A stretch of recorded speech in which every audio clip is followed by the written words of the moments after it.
ভগবত ধামে যাইবার অধিকার আর কারো নাই, অধিকার কোনো বস্তু নাই।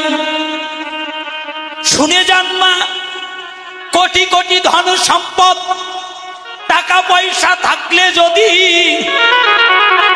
আমার ভগবান লাভ করা যেত, এই জগতে অনেক কোটিপতি আছে বাবা, তারা ভগবান কিনে বসে থাকতো। যদি মান দিয়ে, জ্ঞান দিয়ে, পাণ্ডিত্য দিয়ে ভগবান লাভ করা যেত। জগতে অনেক জ্ঞানী আছে, অনেক পণ্ডিত আছে, অনেক মানি আছে, তারাই আমার ভগবান লাভ করত।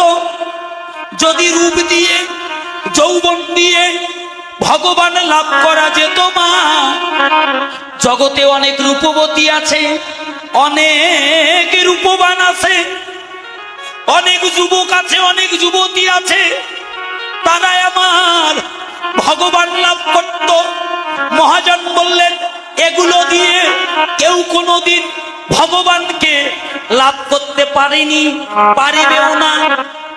যদি ভগবানকে লাভ করতে চাও, তুমি যে শ্রেণীর ব্যক্তি হও না কেন, আগে গিয়ে কেন পেলাম এই মানব জন্ম?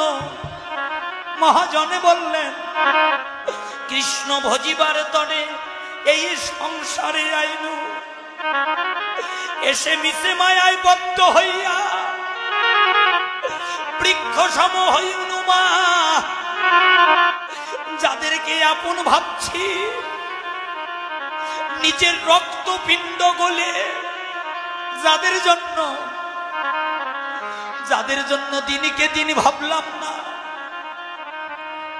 যাদের জন্য রাতিকে রাতে ভাবলাম না, সারাটা জন্ম যাদের জন্য তিলে তিলে ব্যয় করলাম বাবা, নিজে না খাইয়ে যাদেরকে খাওয়াইলাম, সেই আপন জনার ভালোবাসা কতদিন থাকবে জানেন বাবা? যতদিন এই পঞ্চভৌতিক দেহটা সুন্দর থাকবে,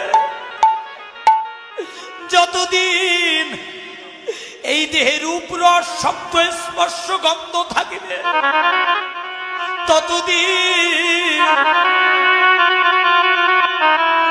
আপন জনার ভালোবাসা থাকবে বাবা। দিনে দিনে সোনার অঙ্গ যখন মলিন হয়ে যাবে, আপন জনার ভালোবাসাও কমতে থাকে। বৈষ্ণবের ধুলি যদি পড়ে গঙ্গার জলে, গঙ্গা পবিত্র হয় তা ভাগবতে বলে। বৈষ্ণবের ধুলি যদি কোনোদিন লাগে কোনো পাপীর গায়ে, পুষ্প রথে চড়ে পাপী বৈকুণ্ঠেতে যায়।